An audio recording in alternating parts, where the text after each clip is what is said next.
Hi guys, so these are the materials you will need for this project. You are going to need to download photoscape. I will leave an item description in the bottom there, what website to go to, so you can download that software. It's completely free. You could also use Photoshop or anything else you feel familiar with. A color printer. You'll need transfer paper for light fabrics. Home iron, any t-shirt or a bodysuit, baby onesie that you're going to use, and some scissors, and most of all, have some patience. All right, let's get started.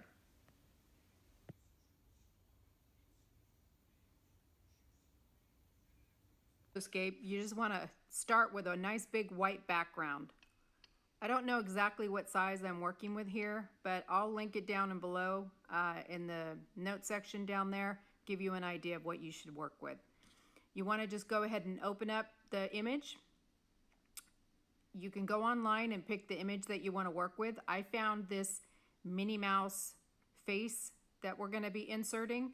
And just a note on this is when you look for your image, you want to try to find an image that's a PNG image, which is a transparent background. I have a little 2-minute tutorial that actually shows you how to remove any white backing off of an image. I'll link that below, so that kind of helps you with any images that you might find that has white backing. I can help you convert it, okay? So anyways, you want to put this in here. You can make your image bigger, smaller, however you want this to work for you.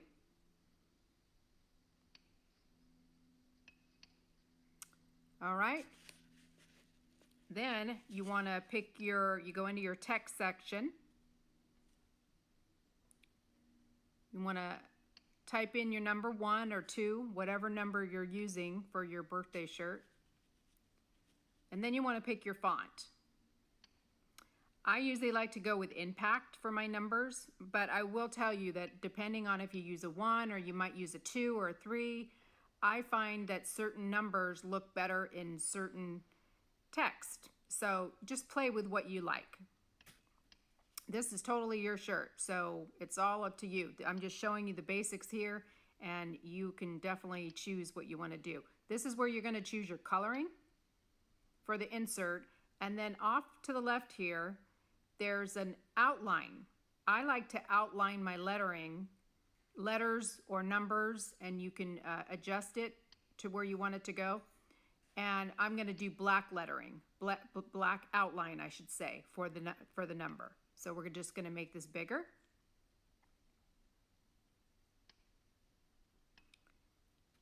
Now, this is the last thing we've been doing in here. So this will be the image that's going to be sitting on top of anything you've already done.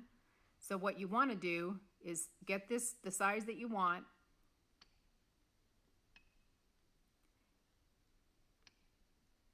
And then now what you want to do is we need to make this Minnie Mouse go on top of your number 1. So you want to right click and hit front. And now we'll bring the Minnie Mouse image on top of this, so it kind of overlays on your number a little bit. And you can do that with any design you're working on. So just to whatever you want to overlay the other, just right click it and hit front, and it brings it back to the front of your whole design. So now what we need to do is come into the text again. Now you're going to type in your child's name.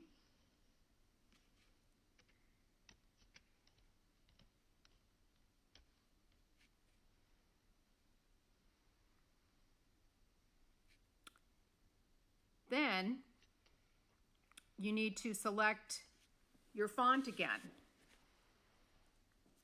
I have actually downloaded the Walt Disney font into all my softwares. So I'm able to use the Disney font, but the Disney font does not come standard with this photoscape. So if you want that, you'll have to go and download the Disney font. Then it should appear in all your softwares. So for now, just pick whatever font you want for this design.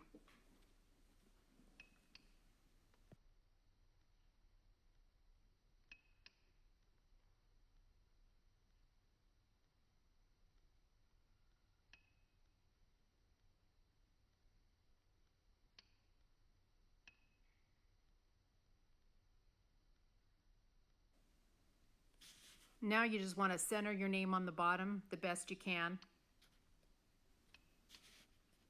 Also, even after you put your name on the bottom, you can always put more wording up on top if you like. Some of my designs actually have birthday girl up on top, so if you'd like to do that, you can. Now we're going to be doing our little circle designs. You want to go to the little section on the bottom here that actually has a round circle, and then choose your coloring, and then you're just going to choose the size right here and just like open it up a little bit and make your circle. After you make your circle, you want to go back down to your home button and then click back to your object. What that does is that locks that circle into that size so nothing gets distorted with that image. Then you want to click the button on here when I'm clicking, and that it's a plus sign. So you're just duplicating, triplicating, making several copies of that little circle.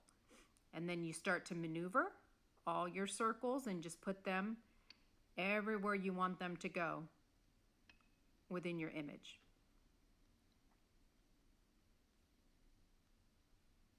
This is a really nice software. I've actually been doing kids t-shirts, birthday outfits, and these designs. I do iron-on transfers that I sell on my website. I really enjoy the design process. This photoscape was my first design software I ever used. I found it very user-friendly, taught myself lots of different features. So I really, encourage you to spend some time doing this because there's so many things you can do in this, and it's free software. Due to the fact it's actually free, it's nice to be able to teach yourself these things on just simple designs that you can do, because you can actually turn these into another PNG image. You can use these for birthday invitations. There's so much more you can do. You make them party favors. You can use this image for an invitation and then match it with the party favors. So, I mean, sky's the limit. So once your design is finished, you just want to come off to the side here, hit save. Most importantly, you want to click on this button right here that's going to pop up, and you want to hit DPI. You want to make sure that you save this to a 300. That's just a good quality photo. It defaults to usually like 72, but you want to make sure that this is set to 300. Then hit save as is. Hit yes on this. You do want a white background. It doesn't matter, but it's going to show up white anyway on the transfer paper. So you hit save, and then we're good to go. Make sure before you print your design onto your transfer paper that you actually have the design looking like this. This is a horizontally captured image, so you want to flip your design. It's called a flip design, a mirror design, print horizontally. However your printer is set, you want to make sure it looks like this when you print it. Okay? Okay, so this is where you're going to come in now. You want to get your home iron. You want to get your bodysuit or whatever garment you're working with. You want to get your transfer paper that would have been sitting off to the side there. I am actually not going to show you how to do this. The reason why is there's my heat press. I have already done this. I'm going to show you the final product in just a minute. The reason why I'm not going to show you is because you need to follow the instructions according to what transfer paper you purchased. Each transfer paper might have different temperature settings, and they might call for a hot peel or a cold peel. So I can't really give you instructions on how to, because I don't know what you purchased. So read those instructions. They have step-by-step instructions on the back. My recommendations is to lint roll, get some kind of a lint roller, and use a lint roller to get the lint off your garment. Or if you don't have a lint roller, possibly get a piece of tape, Scotch tape, and roll it in a ball, and then just kind of do this on the garment to get any lint off of it. Because once you put an iron-on transfer onto this and it's secure and it's adhered, any lint that got trapped underneath it is not coming off.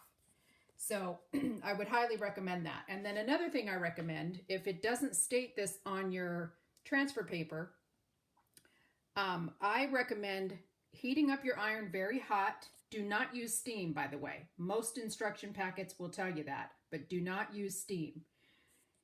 Once you've got your iron nice and hot, iron your garment and get this nice and hot before you do your transfer. It just gets the garment ready. When I use my heat press, I heat it up for about 10 seconds, really hot on the garment before I even put the iron on it. Okay? So what I'm going to do is I've already finished my item here with my heat press, and there is your final design. One last thing that your instruction packet will not tell you this, but this is something that I do. I get, sorry if that's shaky there, I get parchment paper.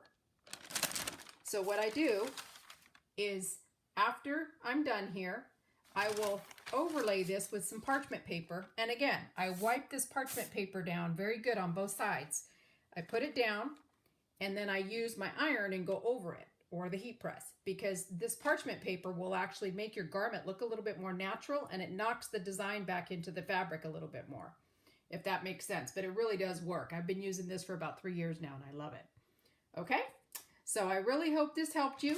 I'd love to see your final designs. If you'd like to share any designs with me, my email is always linked at the end of my videos. Please subscribe to my channel. I've been doing this for about 7 years, and I have lots of knowledge on tutus and iron-ons and shirts and what have you. So I'd love to have you join my channel, and I'm going to be posting about 1 to 2 videos per week. Let me know if you have any suggestions of themes that you'd like to see next, and leave me any comments down below. Thanks a lot, guys.